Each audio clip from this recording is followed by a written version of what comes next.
হালিমুন্নেছা Chaudhurani Memorial বালিকা উচ্চ বিদ্যালয়ে স্বপ্নের অনলাইন স্কুল থেকে শিক্ষা এসএসসি পরীক্ষার্থী 2021 পরীক্ষার্থীকে আন্তরিক শুভেচ্ছা ও অভিনন্দন জানাচ্ছি এই অনলাইন ক্লাসে।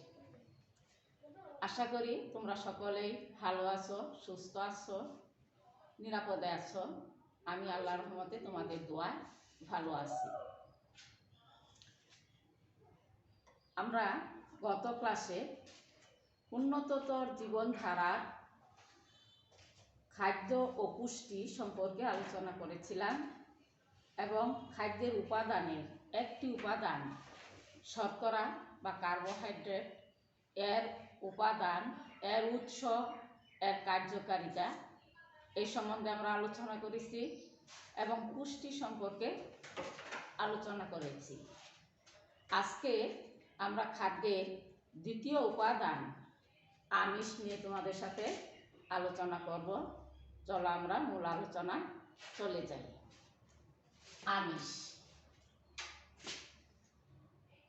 আমিষ কার্বন, হাইড্রোজেন, অক্সিজেন এবং নাইট্রোজেন এই চারটি মৌলের সমন্বয়ে তৈরি হয়। আমিষ কার্বন, হাইড্রোজেন, অক্সিজেন ও নাইট্রোজেন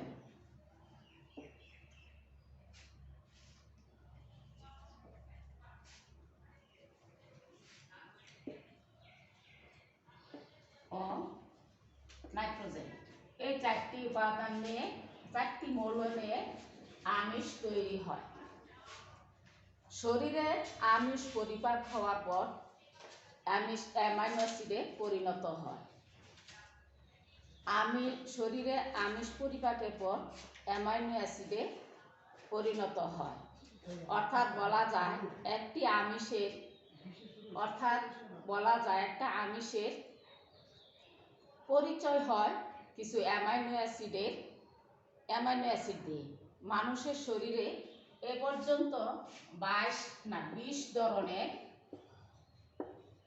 20 ধরনের অ্যামাইনো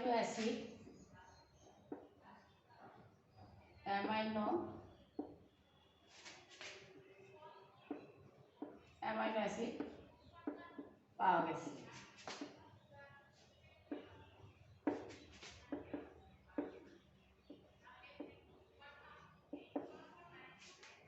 মানুষের শরীরে এ পর্যন্ত 20 ধরনের অ্যামাইনো অ্যাসিড পাওয়া গেছে বা সন্ধান পাওয়া গেছে।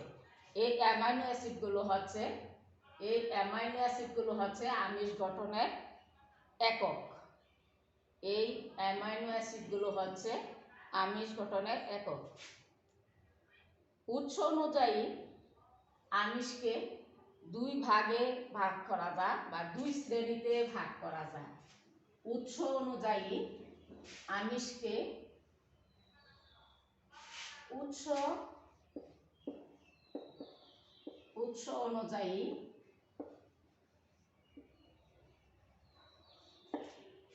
আমিষকে দুইটি শ্রেণীতে বা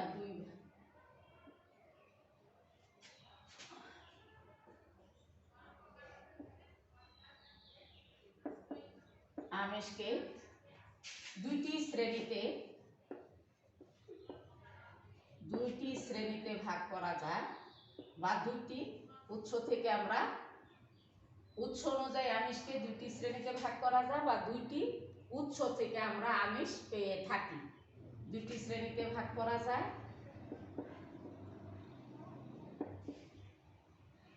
বা আমরা দুইটি উৎস থেকে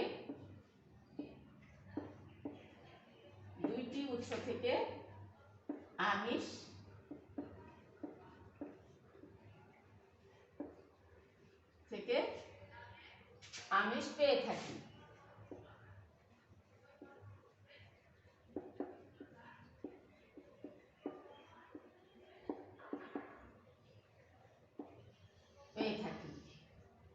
এক নাম্বার হচ্ছে প্রাণীজ আমিষ।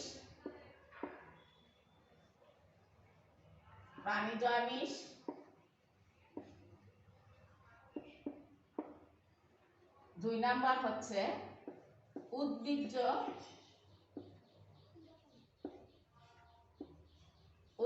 আমিষ, অর্থাৎ যে আমিষগুলো আমরা প্রাণী থেকে পাই সেগুলোকে বলা হয় প্রাণীজ আমিষ, যেমন মাছ, মাংস, ডিম, দুধ, ঘি, মাখন ইত্যাদি হচ্ছে প্রাণীজ আমিষ। আর উদ্ভিজ্জ আমিষ হচ্ছে যে আমিষগুলো আমরা উদ্ভিদ থেকে পেয়ে থাকি সেগুলো হচ্ছে উদ্ভিজ্জ আমিষ, যেমন ডাল, সিমের বিচি, মটরশুঁটি, বাদাম ইত্যাদি হচ্ছে উদ্ভিজ্জ আমিষ। প্রাণীজ আমিষ হচ্ছে কি মাছ, মাংস, ডিম,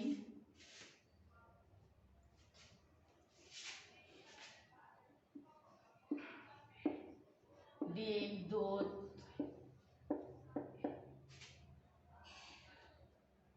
ইত্যাদি। আর উদ্ভিজ্জ আমিষ হচ্ছে ডাল,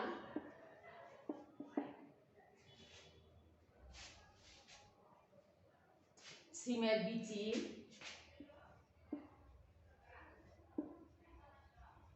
বিচি, ভুট্টা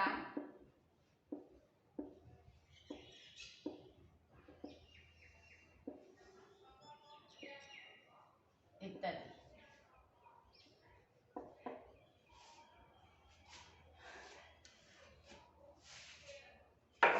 বৃষ্টি অ্যামাইনো অ্যাসিডের মধ্যে এখন আমরা জানলাম কি যে আমিষ পরিপাক হয়ে আমাদের দেহে ফ্যাটি অ্যাসিড না, আমিষ পরিপাক হয়ে আমাদের দেহে অ্যামাইনো অ্যাসিডে পরিণত হয়।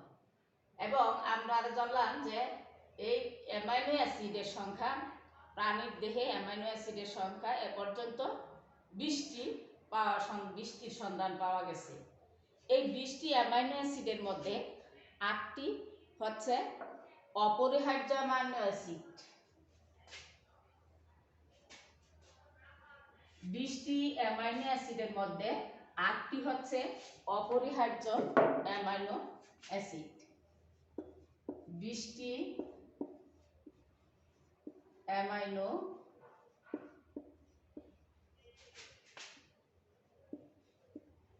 অ্যাসিডের মধ্যে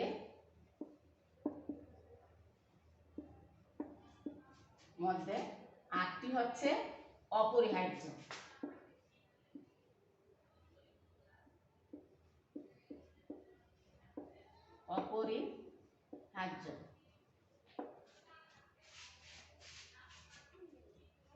আর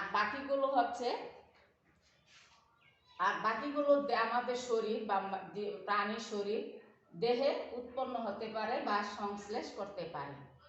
বাকি এই 8টা বাদ দিয়ে যে বাকি 12টি অ্যামাইনো অ্যাসিড থাকে সেই অ্যামাইনো অ্যাসিডগুলো মানুষের দেহে বা প্রাণীর দেহে সংশ্লেষ হয় বা তৈরি করতে পারে। এই 8টি অ্যামাইনো অ্যাসিডের মধ্যে অপরিহার্য 8টি অপরিহার্য অ্যামাইনো অ্যাসিডের মধ্যে পুষ্টিমান বেশি থাকে বিধায় এদের পুষ্টিমূল্য বেশি। 8টি অপরিহার্য অ্যামাইনো অ্যাসিডের মধ্যে পুষ্টিমূল্য বেশি থাকায় এদের বা দেহের জন্য অপরিহার্য বলে এদের পুষ্টিমূল্য বেশি। আর বাকিগুলো পুষ্টিমূল্য তুলনামূলকভাবে কম। তারপরে আমরা আসি উদ্ভিজ্জ আমিষ।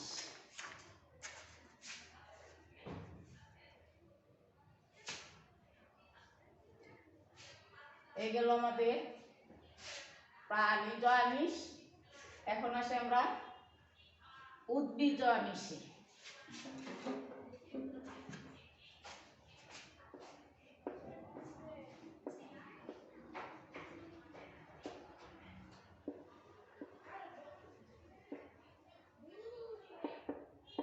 আমরা আগেই বলেছি যে সকল আমিষ আমরা উদ্ভিদ থেকে পেয়ে থাকি সেগুলোকে উদ্ভিজ আমিষ বলে, যেমন ডাল, সয়াবিন,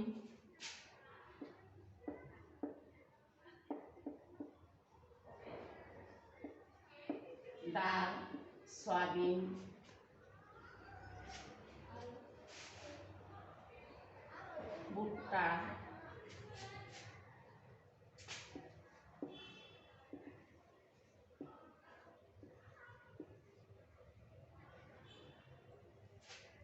ইত্যাদি। এই ডাল, সয়াবিন, ভুট্টা ইত্যাদিতে যে ফ্যাটি অ্যাসিডগুলো বা আমিষ আমরা পেয়ে থাকি, এদের আবার উচ্চমান বা পুষ্টিমান বেশি, উচ্চ পুষ্টিমান সমৃদ্ধ খাবার। এই জন্য এদেরকে উচ্চ মূল্য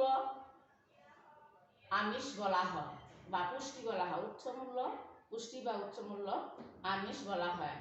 বাকিগুলো ততটা উচ্চ মূল্য না, পুষ্টিমান না থাকায় তাদেরকে অমূল্য বা কম পুষ্টিমূল্য সম্পূর্ণ আমিষ বলা হয়।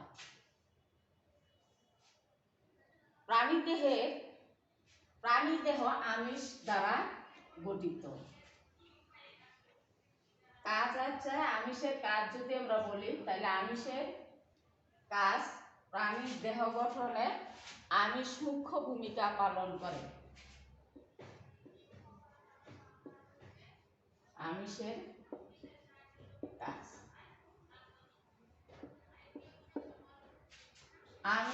কাজ,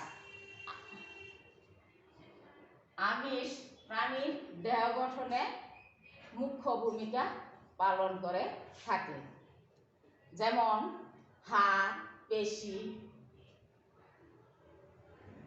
লোম, নখ, পাখির পালক এবং পশুর শিং। আমিষের দেহ গঠনে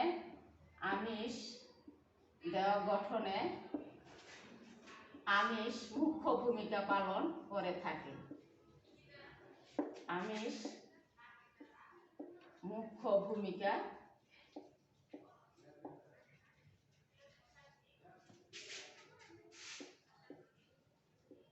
পালন করে থাকে।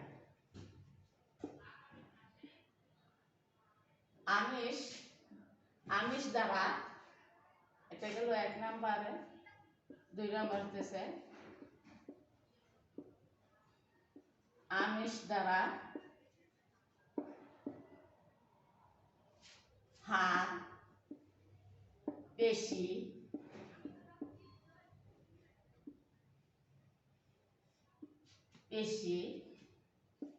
লোম, নখ, পাখির পালক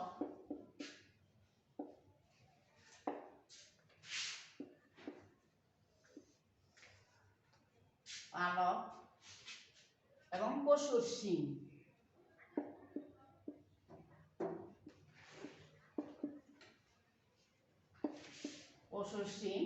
আমিষ দ্বারা গঠিত।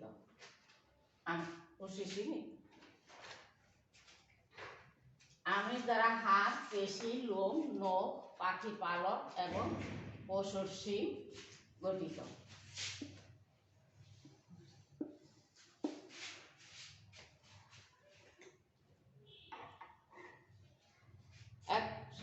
প্রাণীর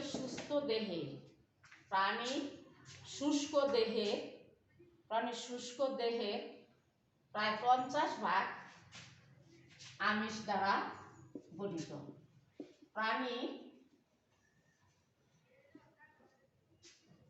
শুষ্ক ওজনের 50%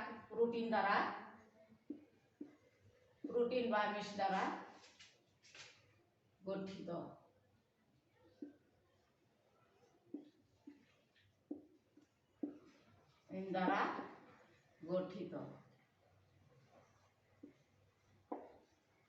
এই আমরা মোটামুটি আমিষ সম্বন্ধে জানলাম যে আমিষ কি।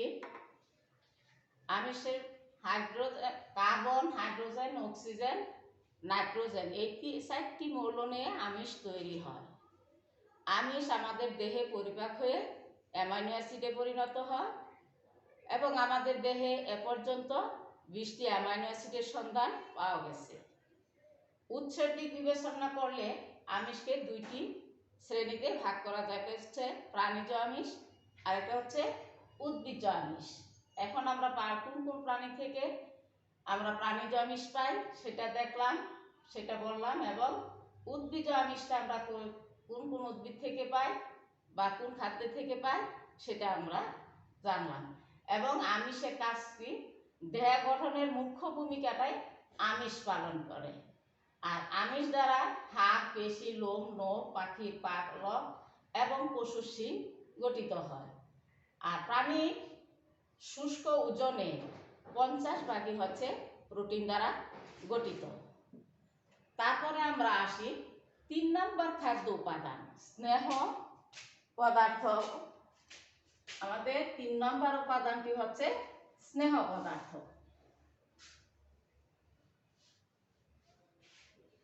খাদ্যের 3 নম্বর উপাদানটি হচ্ছে স্নেহ পদার্থ।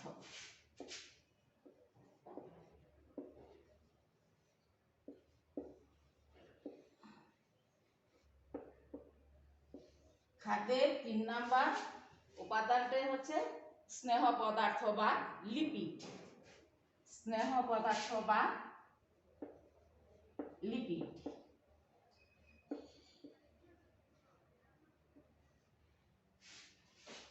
ফ্যাটি অ্যাসিড ও গ্লিসারলের সমন্বয়ে স্নেহ পদার্থ গঠিত হয়। ফ্যাটি অ্যাসিড বা গ্লিসারলের সমন্বয়ে স্নেহ পদার্থ বা লিপিড গঠিত হয়। আমাদের খাবারে প্রায় 20 ধরনের অ্যাসিড পাওয়া যায়। 20 ধরনের অ্যাসিড, ফ্যাটি অ্যাসিড। আমাদের দেহে প্রায় 20 ধরনের ফ্যাটি অ্যাসিড পাওয়া যায়।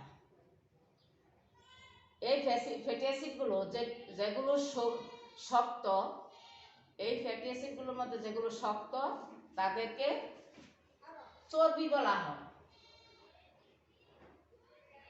স্নেহ পদার্থ, লিপিড, ফ্যাটি অ্যাসিড এবং গ্লিসারলের সমন্বয়ে গঠিত আমাদের দেহে 20 ধরনের ফ্যাটি অ্যাসিড পাওয়া যায়।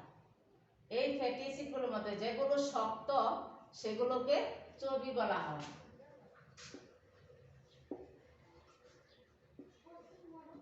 ফ্যাটি অ্যাসিডের মধ্যে যেগুলো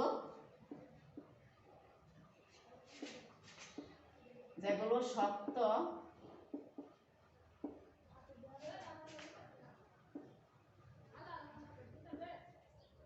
সেগুলোকে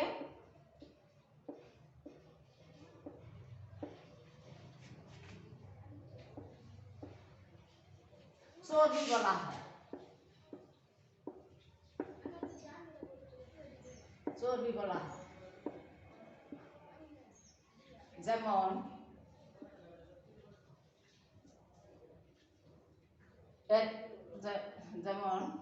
মাছ,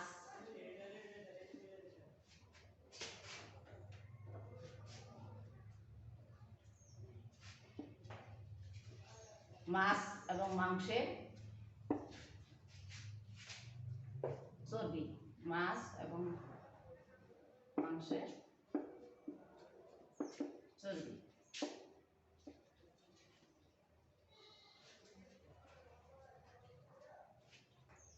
এদেরকে সম্পৃক্ত ফ্যাটি অ্যাসিড বলা হয়। এদেরকে সম্পৃক্ত ফ্যাটি অ্যাসিড বলা হয়।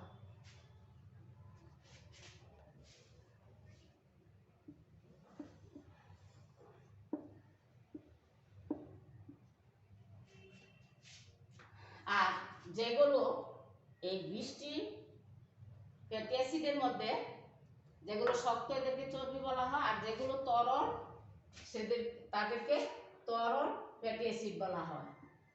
আর যেগুলো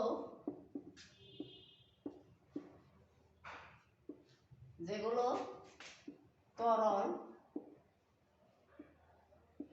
সেগুলোকে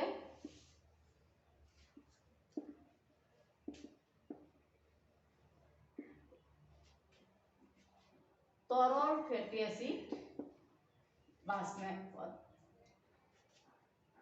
তরল ফ্যাটি অ্যাসিড।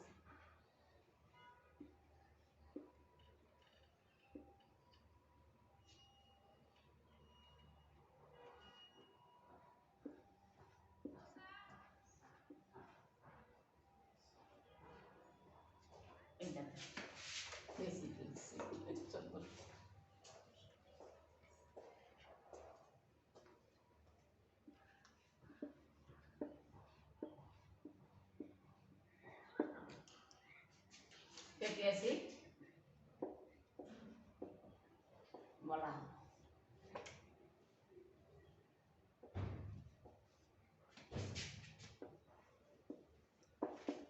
যেমন বিভিন্ন ধরনের বিভিন্ন প্রকার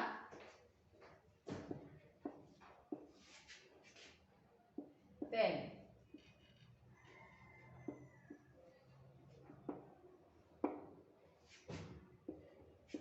সরিষার তেল,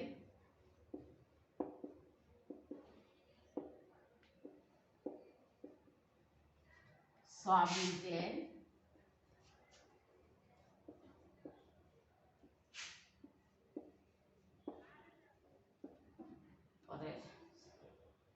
পাম অয়েল,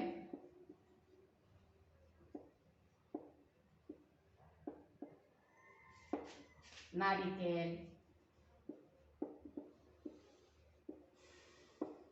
তিল, তিসি ইত্যাদি। তিসির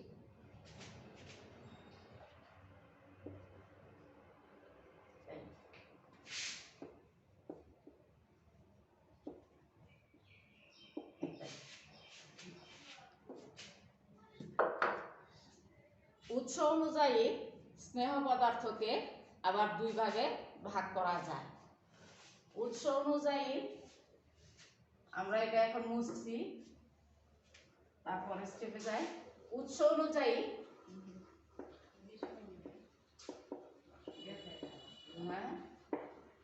উৎস অনুযায়ী স্নেহ পদার্থ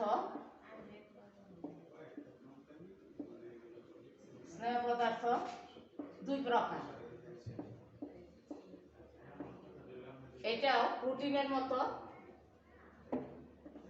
দুই প্রকার, এবং এই দুইটাই একটা উদ্ভিদ থেকে একটা প্রাণী থেকে পাই, প্রাণীজ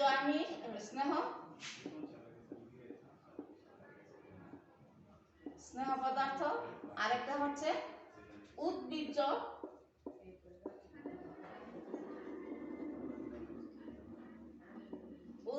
স্নেহ পদার্থ।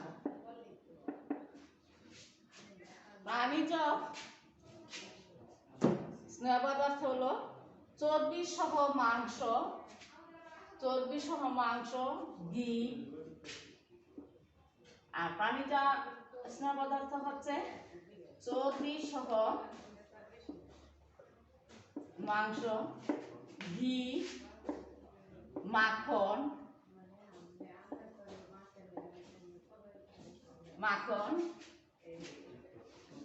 ইত্যাদি।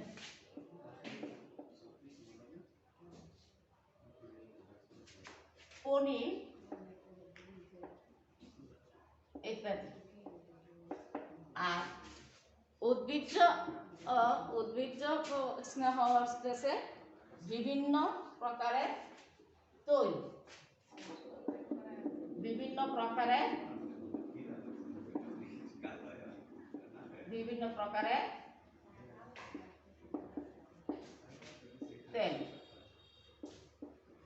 যেমন আমরা লিখছি সরিষার তেল, সয়াবিন তেল, পাম অয়েল তেল, নারিকেল তেল, তিসির তেল ইত্যাদি হচ্ছে উদ্ভিজ্জ স্নেহ পদার্থ আমরা এই উদ্ভিদ থেকে পেয়ে থাকি। এছাড়াও কাজু বাদাম, পেস্তা বাদাম এবং চীনা বাদামে প্রচুর পরিমাণে স্নেহ পদার্থ পাওয়া যায়। এখন আমরা আসি স্নেহ পদার্থের কাজ। স্নেহ পদার্থের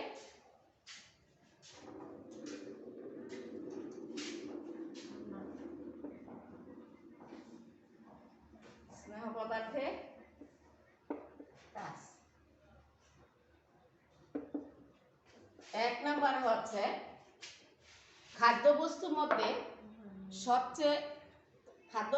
মধ্যে সবচেয়ে বেশি তাপ এবং শক্তি পাওয়া যায় স্নেহ পদার্থ থেকে। খাদ্যবস্তুর মধ্যে সবচেয়ে বেশি তাপ এবং শক্তি উৎপন্ন হয় বা পাওয়া যায় স্নেহ পদার্থ থেকে। দেহের পুষ্টি এবং বৃদ্ধির জন্য স্নেহ পদার্থ হচ্ছে অতি আবশ্যক। স্নেহ পদার্থ দেহের তাপ ক্ষয় থেকে দেহের তাপ অপচয় বন্ধ করে। স্নেহ পদার্থ দেহের তাপ অপচয় বন্ধ করে এবং ভবিষ্যতের জন্য খাদ্য ভাণ্ডার হিসাবে কাজ করে। ত্বকের মসৃণতা, স্নেহ পদার্থ ত্বকের মসৃণতা এবং সজীবতা বজায় রাখে। আর যেসব ভিটামিন এ, ডি, ই এবং কে স্নেহ জাতীয় পদার্থের দ্রবণে সেগুলো শোষণে সাহায্য করে। প্রিয় শিক্ষার্থীবৃন্দ, আমি এতক্ষণ তোমাদেরকে আমিষ কি বা আমিষ কাকে বলে, আমিষের উৎস, আমিষের কাজ এবং স্নেহ পদার্থ বা লিপিডের উৎস, কাজ, প্রকারভেদ ইত্যাদি তোমাদের সাথে আলোচনা করলাম। আমি আশা রাখি তোমরা নিশ্চয়ই বুঝতে পেরেছ। আজকের মতে এখানে ক্লাস শেষ করছি। সকলকে ধন্যবাদ জানিয়ে আগামী ক্লাসে আমি তোমাদেরকে অন্য খাদ্য উপাদানগুলো এবং খাদ্য সংরক্ষণের উপায় সম্বন্ধে তোমাদের সাথে আলোচনা করব। ভালো থাকো, সুস্থ থাকো, শুভকামনায়। আসসালামু আলাইকুম, খুদা হাফেজ।